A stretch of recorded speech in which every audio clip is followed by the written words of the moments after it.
Women. Women are so fucking cool. Hey, welcome back to another episode of Women Are So Fucking Cool, the podcast where I get to talk to really cool women and share their story with you, and you get to be like inspired and wowed by all of them. I really do appreciate everyone who's been listening. If this is your first time listening, welcome, welcome. This is a podcast where I talk to women about what makes a fucking cool woman, and they tell me about some of the women in their lives, and it's pretty amazing.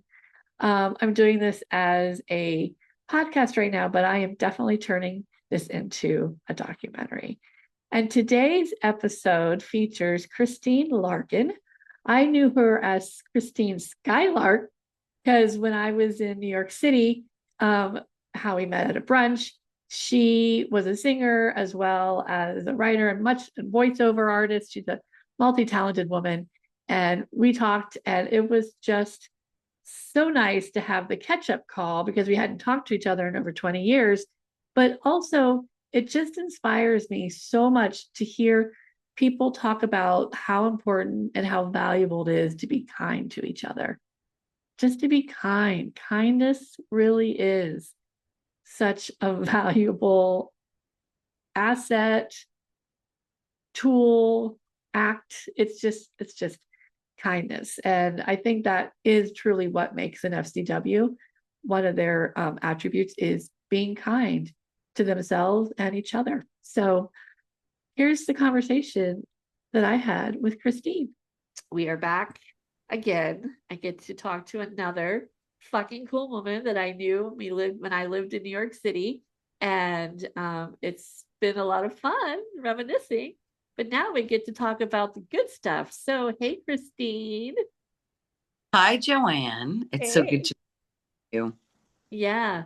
So, I would love to hear what your definition is of a fucking cool woman. I think a fucking cool woman is someone who is authentically themselves, that doesn't really need, a lot of attention, doesn't need the stage, and really has an open heart, knows their purpose, and is kind. I think that's a fucking cool woman. And what kind of personality traits do you think makes a woman a fucking cool woman? Well, respect for others. I think just as a point of view to go out into the world, I think that one of the hardest things is to respect people. I think we have to, people have to earn our respect. And I've never really been that way. I've always been more innocent until proven guilty, that kind of approach. So I give people a lot of attention and my grace. And sometimes I shouldn't. I've been bitten a few times. As I'm getting older, I think that I'm doing that less and less. I'm keeping more of my internal personal self to myself. I think that's really important. But kindness has always been a really big one to me.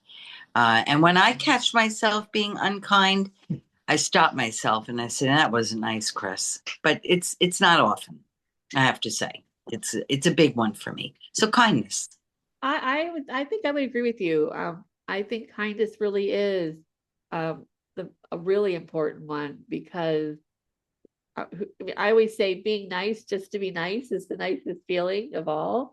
Being kind, it's like it's a Yeah. real it makes when you're kind to yourself too, because you're giving yourself that grace of kindness. I know I've just said kindness 20 zillion times. I think about a situation. Oh God, I still think about it once in a while. I was online in a store, and this was years ago. And there was a woman in front of me, and I think she cut the line. And she said something, and I said, "Well, your kind would do that." And I thought, Chris, you don't talk like that. And I immediately apologized. I said, "Oh my God, that's not who I am." So that stayed with me because I must have been in a mood, who knows, or it was a moment. But yeah, no, I never did it again. No. Imagine someone your kind would. It's terrible. Oh, I know. I I know, I know. I caught myself one time. I was trying to get to the subway or something, and the person in the window wasn't going to let me go through for, whatever reason. I slammed my hand on the window, and I was like, I go, oh, I walked away going, that is not me.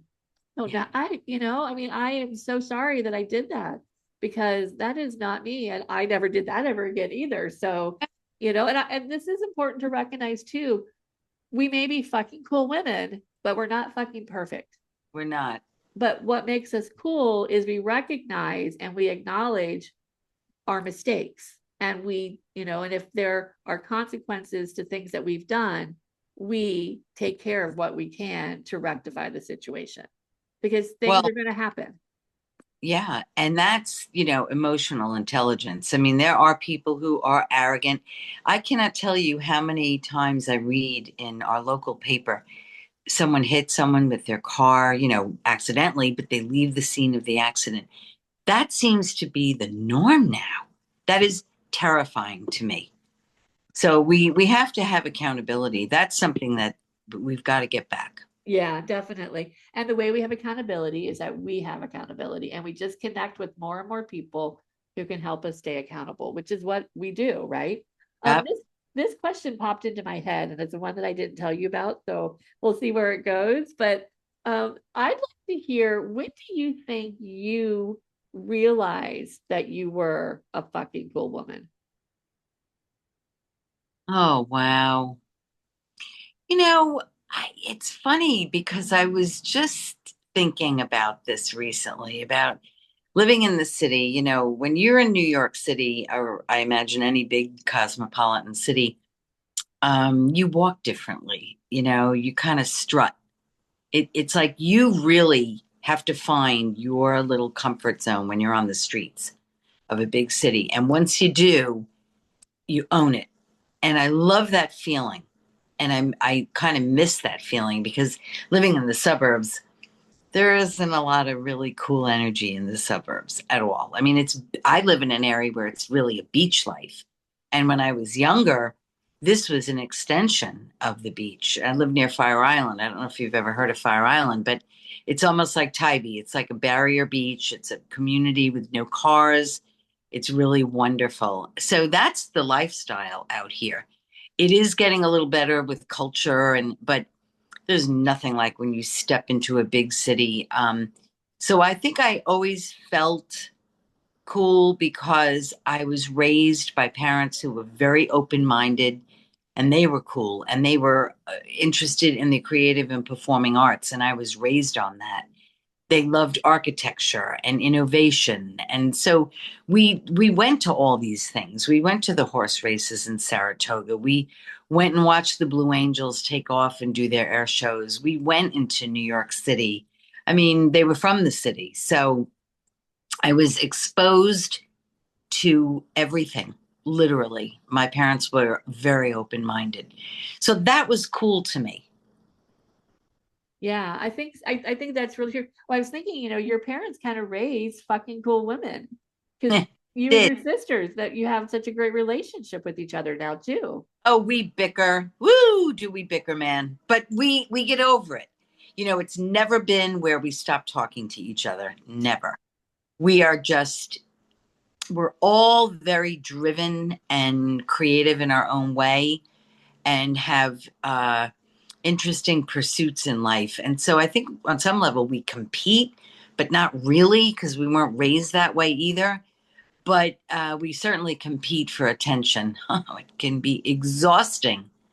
So, but they're really good women. They're Yeah. good. Oh yeah, no, yeah, I think, my sisters are fucking cool, but very different than I Yes. am, but I think that's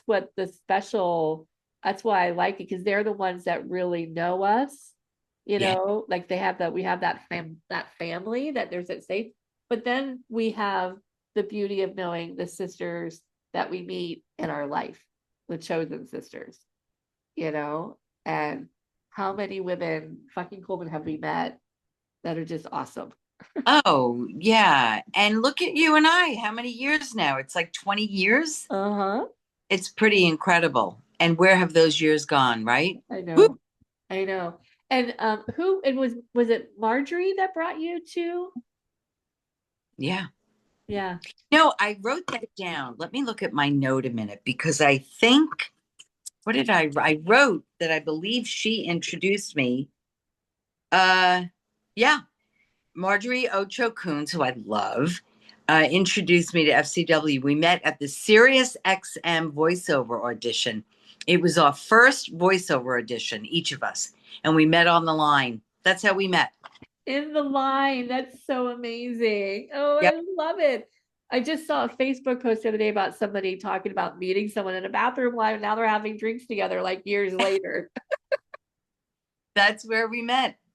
And then, of course, meeting you and the other gal I love, and I'll elaborate more, is Catherine Nora Ushman. She's such a love, that girl. I mean, talk about dedicated and open-minded and kind. And Catherine just has great attributes. You know, aside from Marjorie, who I love too, wonderful, artistic, creative, New Yorker, even though she's from Shreveport originally, I think. But almost everybody came from somewhere else, right? Who's born and raised in Manhattan? You know, it's very, There's a few. There's a few of them. yeah. Yeah. And so tell me, so share with me a woman that you think is fucking cool. Tell me everything you want to tell me about her and why she's a fucking cool woman. And do we have, is someone you need to know or does it Nope. matter? Uh-uh. Oh my God. I've always loved, and her name just went right out of my head. She wrote the book, I Know Why the Caged Bird Sings, Maya Angelou. There's something about Maya Angelou to me that I feel she's like every woman. She just, her words, you know, really ring true no matter what color. You know, she was kind of, in my mind, the ultimate like sage of Black women. And she wrote about it. And her voice, the way she spoke, it was almost like she was dancing with her voice.